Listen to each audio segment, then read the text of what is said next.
Sir, आता आपण प्रतिबंधात्मक उपाययोजना करण्याच्या दृष्टीने पाहणी या ठिकाणी केलेली आहे. त्या आपण सूचना पण दिलेल्या आहेत. परंतु आता जे पेशंट सध्याला आहेत या बाबतीत पालिकेने काय उपाययोजना केलेल्या आहेत? जे पेशंट्स आहेत त्याच्याकरता जे ट्रीटमेंट करतात ते वेगवेगळ्या हॉस्पिटलमध्ये झालेले आहेत. आता त्या हॉस्पिटलमध्ये जाऊन देखील पेशंटची पाहणी करणार आहे की मला हे आजच्या पाहणी दरम्यान एवढंच बघायचं होतं की हे ड्रेनेजचं पाणी त्याच्यात मिसळतं का आणि त्याच्याकरता काय करायला पाहिजे. तर ह्या ठिकाणचं जे पाण्याचा सोर्स जो आहे, सोर्समध्ये कुठल्याही प्रकारचं कॉन्टॅमिनेशन नाही. आता ते शोध हे चालू आहे.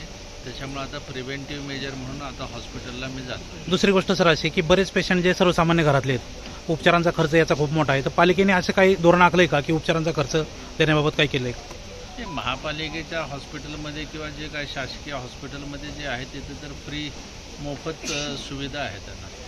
पालिकेने अशी व्यवस्था केली का सर याच्यासाठी स्पेशल काही? स्पेशल नाही, प्रत्येक महापालिकेच्या दवाखान्यामध्ये फ्री आहे. नाही, या आजाराच्या दृष्टिकोनातून हा आजार म्हणजे असं आहे की हा साथीचा रोग किंवा असा हे नाही.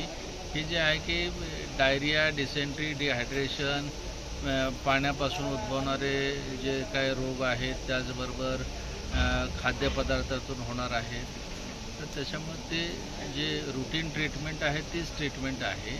ह्या GBSमध्ये ज्याच्यामध्ये असे काय रोग होऊन त्याच्यानंतर इम्युनिटी कमी होती, तर तसे पेशंट्सची संख्या जे त्याच्यावर काय कंट्रोल करता येईल ते पाहणी चालेल. Thank you sir.